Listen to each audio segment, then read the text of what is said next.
But the other part of it is that if you want to be remembered, if you want to stand out in your pitches, you have to focus on pattern interruption.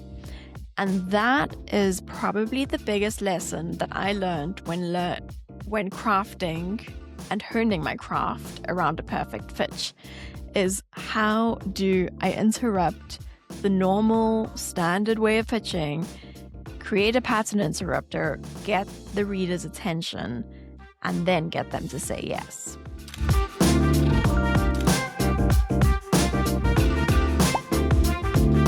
You are listening to My Rejection Story, hosted by Alice Draper. I remember my first editorial rejections vividly.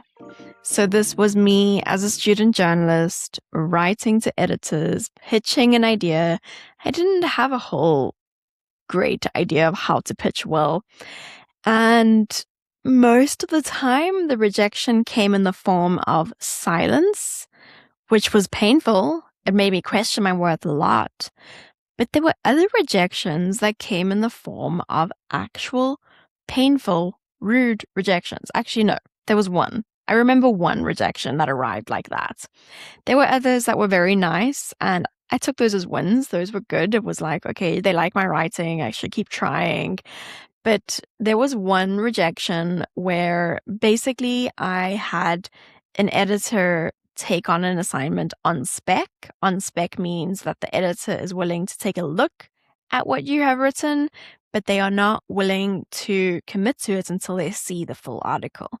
So I worked on this piece because she was interested in its on spec, and I did all this research that she suggested. She suggested I do some interviews and do some research. I went out and spoke to people on the ground, worked on this piece because I was so passionate about getting published in this publication on this topic.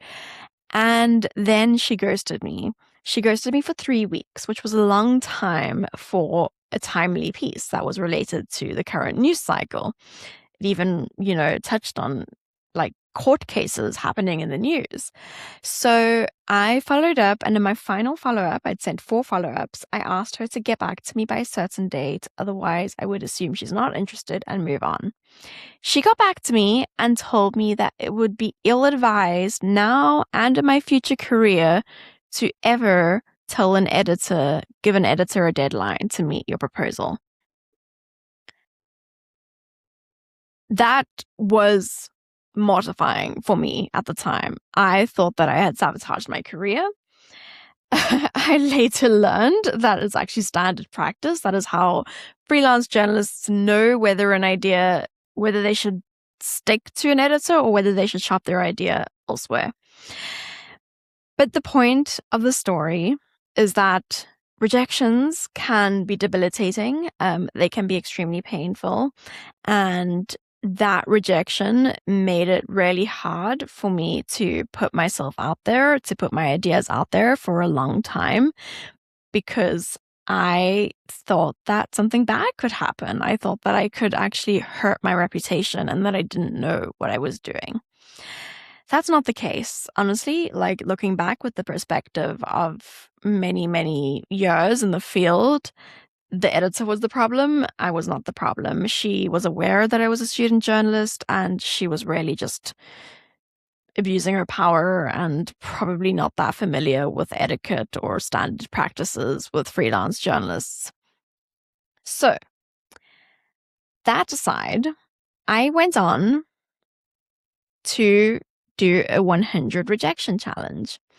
Those of you who follow my newsletter or have been following me for a long time probably know that this was my entry point to writing, getting my work published, and eventually starting a PR agency. I set out to get rejected 100 times. And the byproduct of doing that is that I learned how to pitch really, really well. I was also doing exposure therapy in rejection. I was learning what it takes to get rejected. I was learning that I could survive rejection. I realized that rejection was not as bad as I'd always thought it would be. I was doing this alongside community, which I always emphasize when someone's going out to get rejected, is make sure you have some people in your corner because you want to remind your brain that it's safe. And so I did all of those things.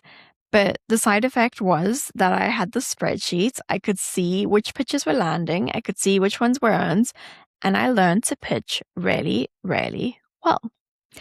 And there is one important concept that I think plays into what makes a pitch work or not work. The Ebbinghaus Forgetting Curve, which was developed by Hermann Ebbinghaus in 1885, is a curve that illustrates that humans forget information rapidly, roughly 50% within a day and 90% within a month if it is not renewed. And so that means that most of your pitches, no one's going to remember. So it's not really going to affect your reputation. But the other part of it is that if you want to be remembered, if you want to stand out in your pitches, you have to focus on pattern interruption. And that is probably the biggest lesson that I learned when crafting and honing my craft around a perfect pitch, is how do I interrupt the normal standard way of pitching, create a pattern interrupter, get the reader's attention, and then get them to say yes. I have developed a framework in recent years, and I've since then sent many, many thousands of pitches and trained a team of PR consultants to send many thousands of pitches, and we perform really well. We get many of our pitches accepted, and we have gotten our clients featured in a lot of media, the biggest and best podcasts, but also our clients are in HBR and Forbes and Business Insider and, oh my gosh, like most of the big publications and most of the big podcasts. And so I have developed a framework on what it takes to build a perfect pitch. And that is the 5 Ps of a perfect pitch. This episode is for anyone who wants to pitch themselves to the media, pitch themselves to podcasts, maybe wants to put the rejection challenge into practice through pitching. It can be pitching business partners. It can be pitching potential clients. These 5 Ps can be used for multiple audiences. So let's dive into it. The first P is personal. Personal is your social proof or your social anchoring.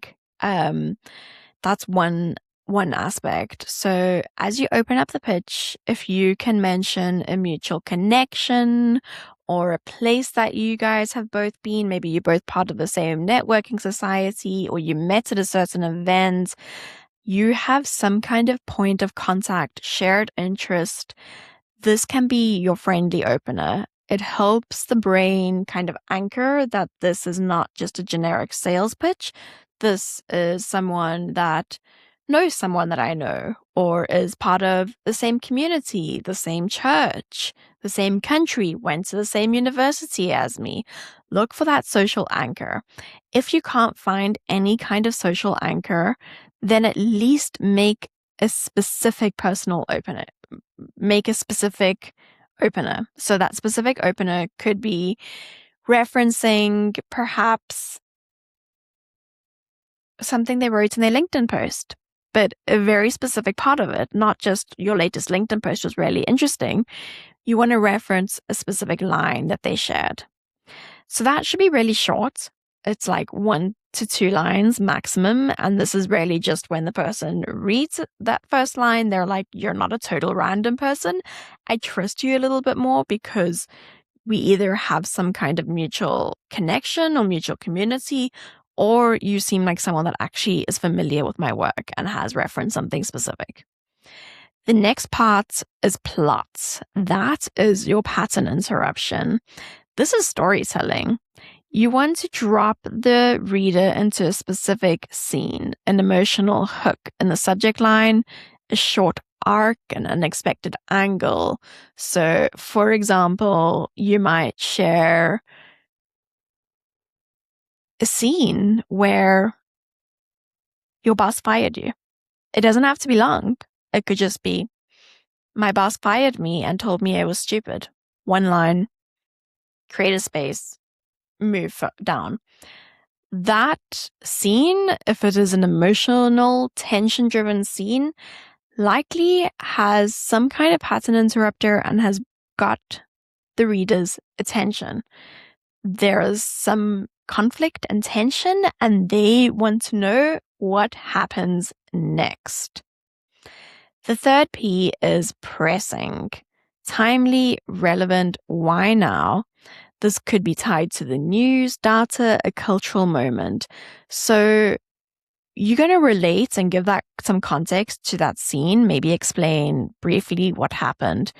You could say that you were a victim of workplace abuse and then tie it to some data about how workplace abuse is on the rise, or one out of this many people experience workplace abuse at some point in their lifetime.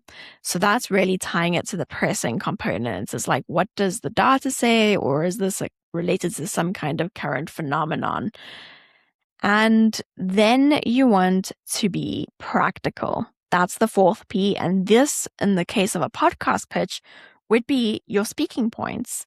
So your practical elements is, what is the reader, what are the listeners going to take away from hearing you on their show? Or if you're writing an article, what are the readers going to take away? What are you going to cover in this article? So here you want to be specific, actionable. You want to share named frameworks. What are people getting? Now, this is a lot, and also bear in mind it needs to be short. The final part is proven. This is your bio. The bio shouldn't be long. You want to name drop as much as possible. Any credibility, publications, if you've done a TEDx, notable moments, one unexpected detail, you were a backup dancer for Beyonce, beats a generic line of, I'm an award-winning coach. So get creative, try to be as name drop as much as possible in that short bio. So the 5 Ps of a perfect pitch: 1 personal, 2 plots, 3 pressing, 4 practical, and 5 proven. I have a template. It's on my website, hustlingwriters.com/templates, where you can get the frameworks, you can get a template of what should go into your pitch so you can put this in practice. I would recommend taking notes down here, playing around. I think the hardest part is practice. Practice absolutely makes perfect. And also your word count. That's also one of the hardest parts, is trying to get all 5 of these parts of the framework into about 250 words or less. That's a sweet spot. That's also what we do. So if you need help, you can always email me, alice@hustlingwriters.com. But yeah, I hope that this episode, super short, super sweet, was helpful. And I also want to say that what I have learned is not just the 5 Ps of a perfect pitch in my years of pitching. It is also that the rejections I got were never really about me. I was probably missing a lot of these Ps in my early pitches, so they weren't great. But there are so many uncontrollable variables that go into rejection as well. And that is the beauty of rejection challenges, is you are taking the variable you can control, which is action. You're leaning towards an action bias and putting your work out there and getting better and better as you do it. But releasing control of some of the uncontrollable variables. There can be the shitty editor, like the one I spoke about right at the beginning. There could be no budgets in the publication and they're just not taking on new people. The podcast you really want to get on, their guest roster is full. They recently had a guest talking about something a little bit similar to what you're talking about. Or they don't like your hair color. It is so random. Rejection there are so many random variables at play that lead to rejection, or more realistically, a ghosting. But the more you put yourself out there, the more you kind of increase that surface area for lucky things to happen.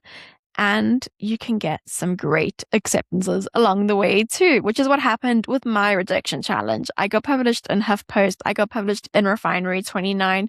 I got published in Vice, which used to be a big publication back then. And I learned how to pitch really, really well, which was probably the best side effect. Thank you so much for listening. I hope this episode was enjoyable. I know it's a little bit different. If you want me to keep doing actionable type episodes, let me know. If you don't want me to keep doing them, let me know too. I would love you to reach out. You can reach out on my email. You can reach out on Instagram at Alice Draper or on LinkedIn. Thank you for being here. This was My Rejection Story, hosted by me, Alice Draper.